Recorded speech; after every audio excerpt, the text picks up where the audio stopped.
começa essa edição na cobertura da Semana do Brasil em Nova York, onde as principais lideranças mundiais debatem negócios, oportunidades visando o futuro do nosso país.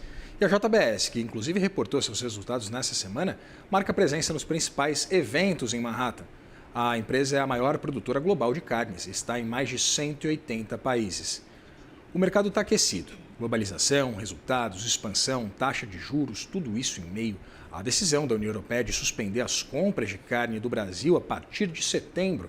E para a gente falar sobre esses temas e mais diversos assuntos, a gente recebe, ao vivo, direto dos nossos estúdios da CNN Internacional em Nova York, Gilberto Tomazoni, CEO global da JBS. Quem me acompanha nessa entrevista, nossa analista de economia, Lucinda Pinto, que está aqui comigo nos estúdios em São Paulo. Primeiramente, muito boa tarde, Gilberto Tomazoni, seja muito bem-vindo, é um prazer ter você aqui.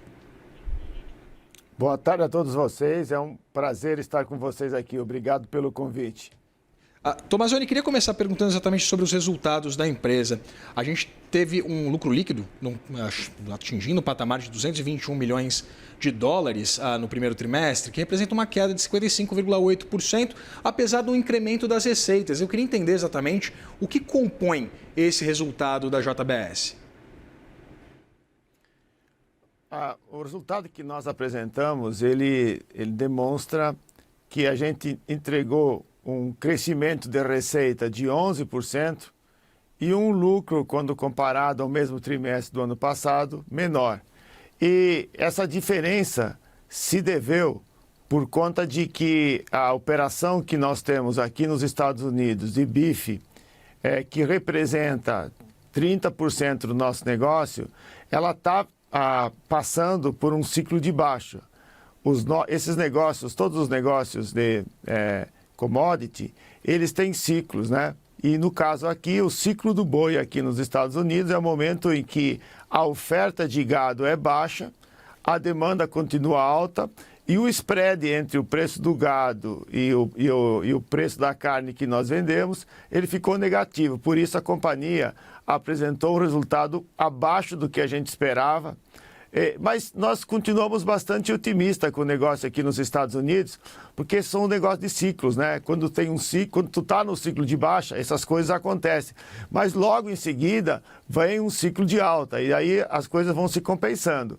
Por conta disso, sabendo que a gente tem negócio que tem ciclos, a companhia montou essa plataforma, que ela é multigeografia, né? Nós estamos nos Estados Unidos, no Brasil, enfim, 20 países com unidade de produtoras, para exatamente compensar. E não só ficar num tipo de proteína, porque as proteínas em si vão atenuando. Então, nós estamos em frango, nós estamos em suínos, nós estamos em salmão, nós estamos em alimento preparado e outros produtos.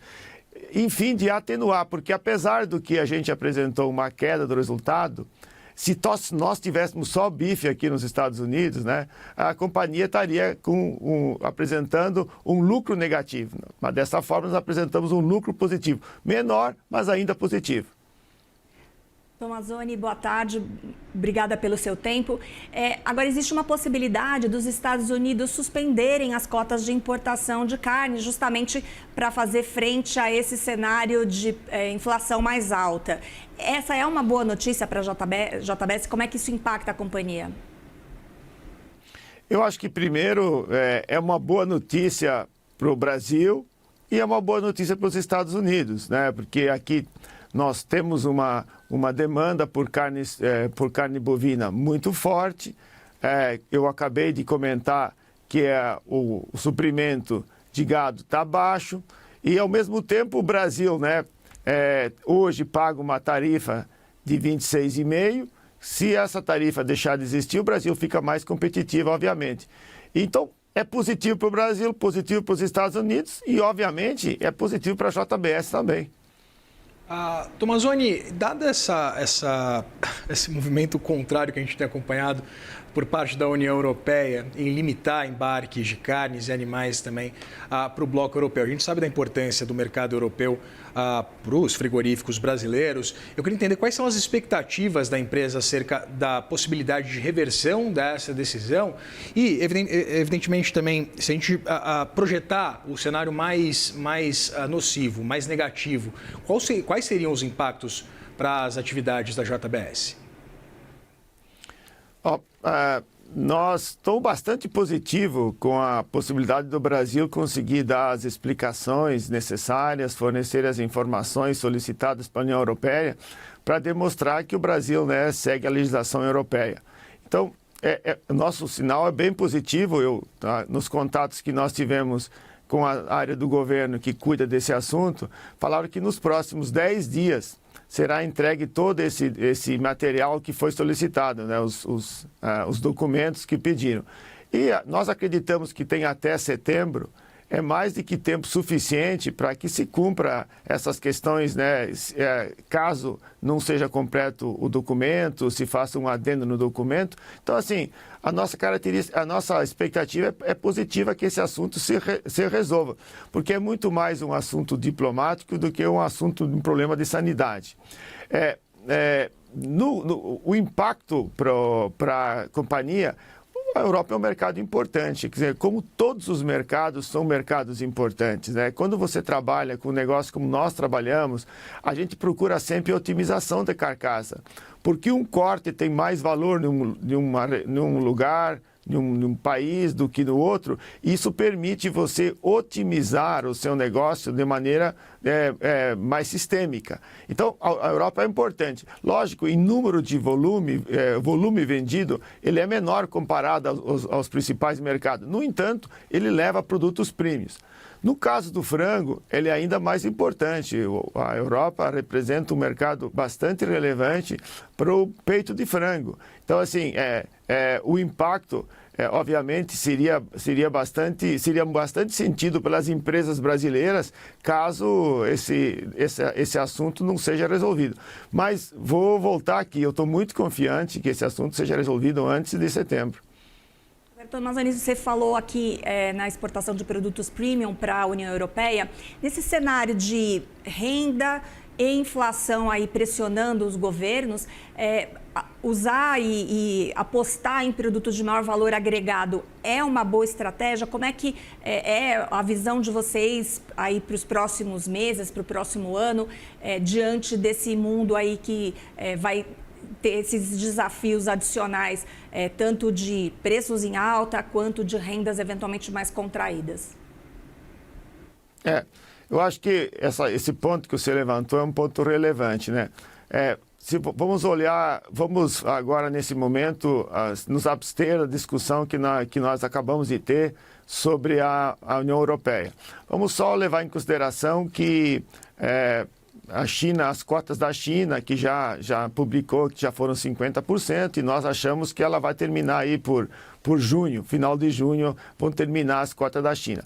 Então nós vamos ter um volume adicional de carne que vai ter que ser colocado nos outros mercados. Obviamente, os Estados Unidos é um mercado importante para o Brasil pode desenvolver, acelerar um pouco a venda. Mas, de qualquer forma, o volume que ia para a China é bastante relevante e não vai ser muito fácil a gente, obviamente, buscar mercados internacionais. Parte deverá ficar no mercado interno. Então, eu vejo que vai reduzir os abates, né? As empresas vão processar menos animais, deve acontecer isso, muito provavelmente. O preço do boi também deve ceder e o preço da carne também deve ceder. Então, assim, tem uma expectativa de que a gente possa, com isso, aumentar as vendas no mercado interno. Mas você colocou um ponto aí que, para nós, na JBS, na Friboi, tem sido muito relevante, desenvolver produtos diferenciados para o varejo. E como é que a gente tem feito isso? Nós temos feito isso através do açougue Friboi Reserva, que permite que a gente apresenta cortes de uma maneira muito diferente e muito atrativa para o consumidor. E, ao mesmo tempo, tem garantia de fornecimento. Então, um trabalho que nós fizemos junto com o retail para melhorar a apresentação da carne, para melhorar a diversidade dos cortes e, com isso, criar uma oportunidade de atrair tanto consumidores de menor renda quanto consumidores de maior renda. Você citou aqui agora a perspectiva de um aumento de consumo de carne aqui no Brasil. A proporção entre mercado brasileiro e o mercado global pode mudar ao longo do tempo? Eu acho que essas mudanças, eu falo uma perspectiva de aumento do consumo, porque se eu acredito, nós acreditamos na empresa, que nós devemos ter uma queda no valor do boi vivo, com isso, se tendo uma queda, acaba esse benefício indo para o consumidor também. Isso permite, né, que os produtos sejam mais acessíveis. Por isso que eu estou falando que pode ter. Hoje, o que o Brasil exporta, o Brasil deve estar exportando uns 30%, 35%, aí depende do período que se pega para fazer a comparação. Nós, no caso da JBS, nós exportamos em torno de 50%. Por quê? Porque nós temos muito acesso ao mercado internacional e porque nós temos, por exemplo, nós estamos falando aqui nos Estados Unidos, nós temos operação local aqui, o que facilita, né, nós usarmos os nossos canais local para a venda dos nossos produtos. Mas o importante nisso tudo, assim, o mercado brasileiro é o mercado prioritário. Então, é onde nós temos investido mais para, como eu falei antes, com açougue, friboi e reserva, para melhorar a apresentação, para melhorar a acessibilidade nos cortes, para trazer novos cortes de valores menor. Nós temos feito um trabalho grande, porque esse trabalho permite que o retail também cresça e se diferencia. E, ao mesmo tempo, atenda um consumidor que hoje está cada vez mais seletivo. Mazzoni, você mencionou as cotas impostas pela China, a importação de carne mundo afora. Eu queria entender, você menciona também a possibilidade de escoar essas produções que originalmente seriam embarcadas para a China. Eu queria, na verdade, dialogar com uma outra questão que envolve aquelas investigações do Departamento de Justiça americano que atinge 85% da produção agrícola nos Estados Unidos. Eu queria entender, essa produção, além do mercado interno, como você mencionava, ela pode ser escoada para os Estados Unidos e como a empresa ela planeja reverter ou pelo menos trazer para a pauta os seus argumentos, né, acerca dessas investigações no Departamento de Justiça norte-americano? Olha, normalmente quando a segurança alimentar se torna relevante, sempre a gente acaba tendo, né, essa politização da segurança alimentar. E quando a gente tem essa politização acontece, as coisas muitas vezes são simplificadas, né? E assuntos de uma complexidade grande, né, viram de uma maneira acabam sendo vistos de uma maneira simples. É um pouco o caso que a gente vê aqui. Nós, nos Estados Unidos, não é a questão maior nos Estados Unidos hoje do problema do custo da carne, é o custo do animal vivo, né? Porque o animal, nós estamos tendo hoje um rebanho nos Estados Unidos que é o menor nas últimas 7 décadas. Então, assim, essa redução do rebanho ainda foi acelerado em algumas partes por problema climático, por seca. Então, assim, nós estamos vivendo um ciclo muito baixo nos Estados Unidos e longo, por conta que ele foi agravado, como eu falei, por questões climáticas. Além disso, né, você tem uma demanda maior por carne nos Estados Unidos e você tem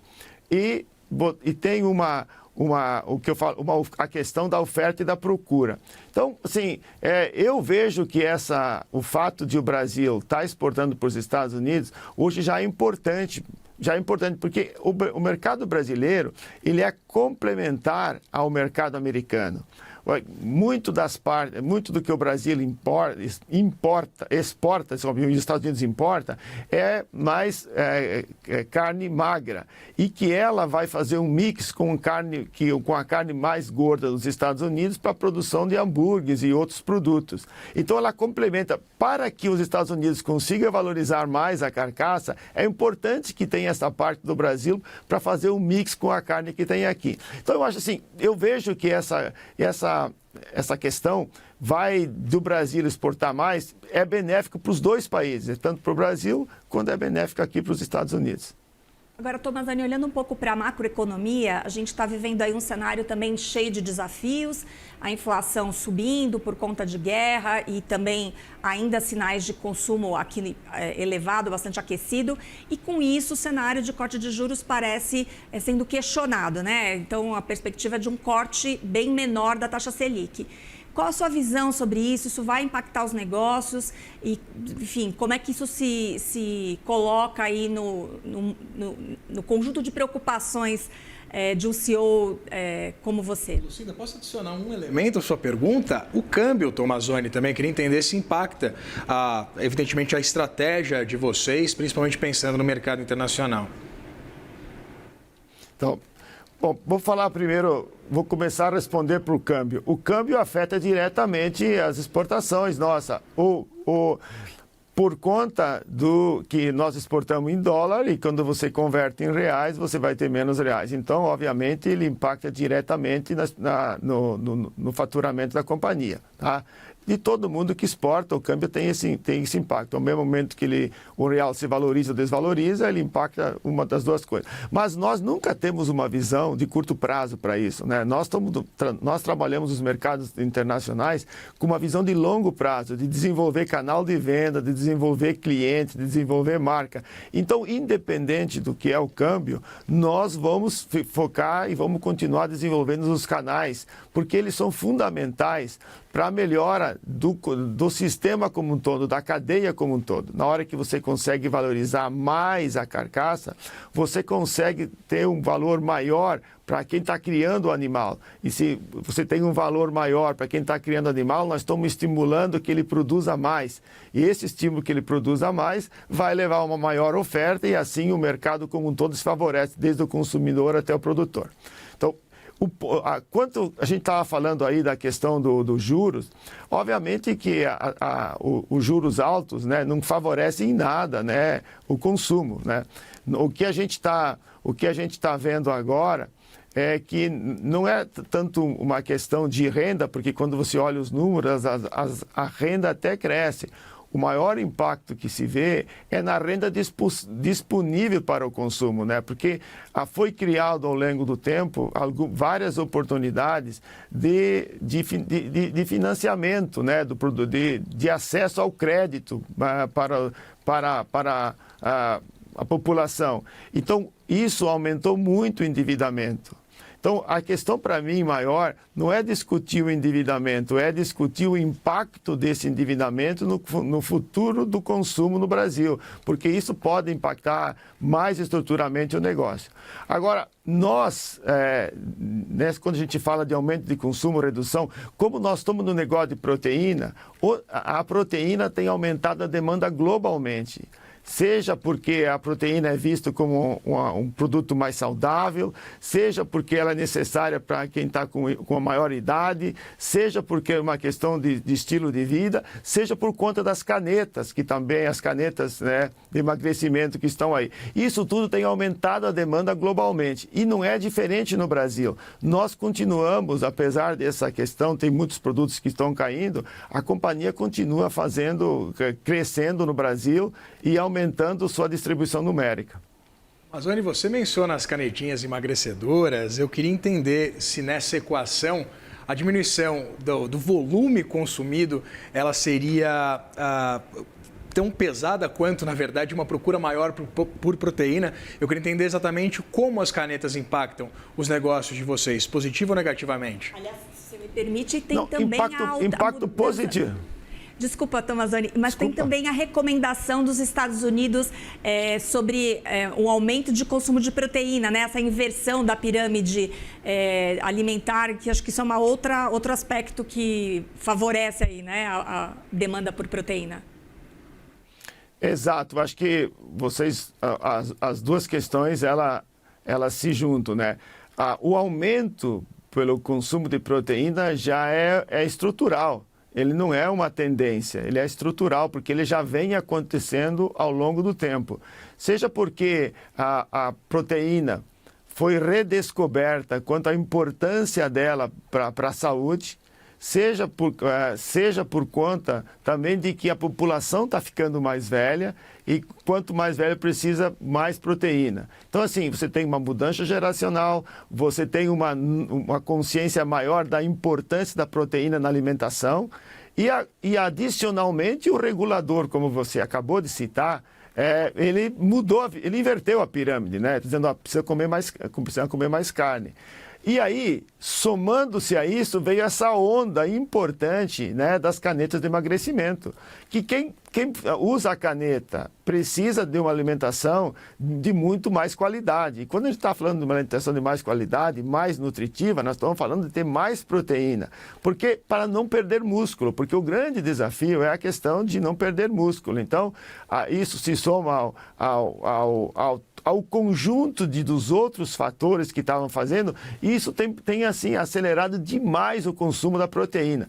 E aí vem uma fase seguinte, não é só o consumo da proteína, tem uma camada de consumidores que estão muito mais conscientes do que eles estão comendo. Não é só proteína, é ver qual é o perfil de aminoácidos daquelas proteínas, porque o corpo humano não produz todos os aminoácidos necessários. Então, você entender o que você está comendo de proteína para a sua melhor nutrição, para a sua qualidade na nutrição é importante. Esse conjunto aí se soma adicionalmente, né, a digestibilidade, não é só proteína, então é qualidade de aminoácido, digestibilidade da proteína. Então, nós estamos vivendo um momento em que a proteína tem uma demanda global. Não é o Brasil, não é os Estados Unidos, é globalmente o crescimento da proteína. Isso abre oportunidade, obviamente, de inovação, né? Seara tem feito isso, a Friboi tem feito isso, a Seara lançou a linha High Protein, que é exatamente para esse tipo de consumidor, ao mesmo tempo em que o consumidor quer saber como comer essa proteína, né? Como comer mais proteína. Tem essa questão, vamos fazer uma linha específica para o air fry, porque facilita, dá praticidade ao consumidor. Então, nós estamos vivendo um momento muito favorável para a indústria que trabalha com proteína. Tomazoni, houve um momento em que a indústria de proteínas alternativas, vegetais ou de outras origens, começou a crescer. Essa onda perdeu força ou ainda é uma indústria que cresce paralelamente à proteína animal? Não, essa indústria, ela está com, assim, eu ia dizer, com volumes estagnados, né? Não vemos um crescimento. Nós vemos que tinha muitas empresas que entraram, essas empresas estão se reduzindo. A própria JBS, nós temos aí no Brasil, a Seara tem uma linha específica, né? Para vegetal, é uma linha que, sabe, anda no paralelo, anda estável, não tem queda, não tem ganho, está meio que estabilizado. Na Europa, nós temos um negócio importante, nós somos líderes na Holanda, né?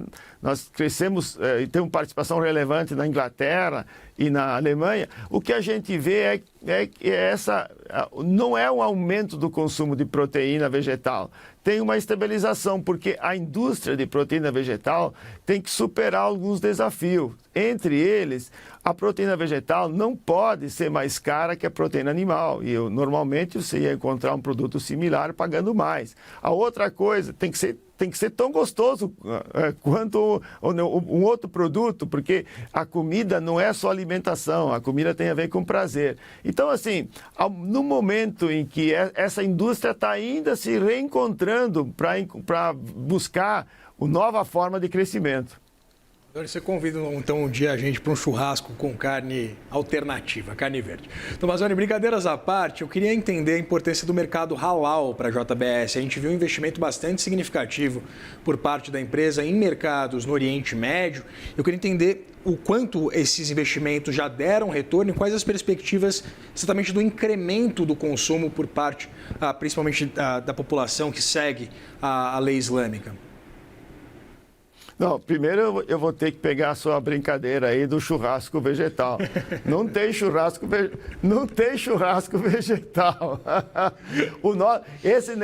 Esse negócio na JBS é marginal. E o que a gente faz é porque a gente fica sempre no conceito, nós queremos atender a todos os consumidores. Se o consumidor quer alguma coisa, nós queremos ter o produto para atender o consumidor, porque o nosso foco é o consumidor. Mas olha, queria deixar vocês, estão todos vocês convidados para comer um churrasco muito bom lá na JBS. Mas voltando ao negócio do Oriente Médio aqui, ó. O Oriente Médio, nós tínhamos 2 fábricas e nós inauguramos uma outra fábrica lá em Jeddah. A marca Seara está indo muito bem na região. Nós inauguramos a fábrica e no dia que nós inauguramos a fábrica, nós autorizamos a duplicação da fábrica, porque a inauguração foi depois de alguns meses já a fábrica trabalhando e a demanda foi muito grande. Então nós estamos bastante otimistas com essa questão de crescimento da demanda na região.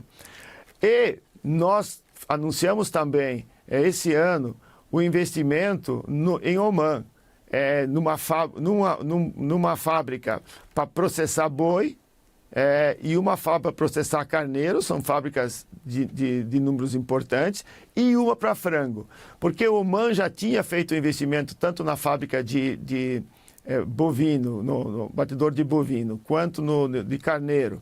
E no frango não tinha completado. Então, o que demonstra isso? Primeiro, que a segurança alimentar passou a ser um fato relevante para todo mundo. Depois do Covid, e ainda mais com essa questão de estabilidade geopolítica, a segurança alimentar para os países é importante. Então, nós somos parte dessa solução para o país. Nós estamos trabalhando para ao mesmo tempo, ajudar a suprir a produção local e exportar a partir daí de um mercado halal, que é muito grande.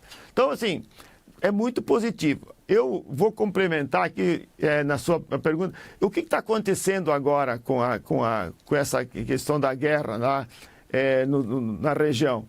Primeiro, assim, nós priorizamos a segurança dos nossos funcionários, mas não paramos nenhuma fábrica, sabe? Estão operando normalmente.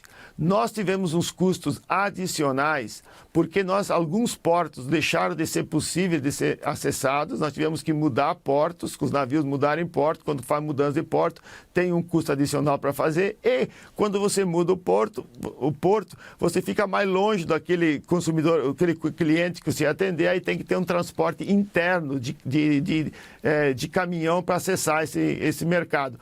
Mas o mercado está demandado e esses custos adicionais que teve foram absorvidos pelo mercado. Então, a companhia não está sendo prejudicada até o momento por essa questão.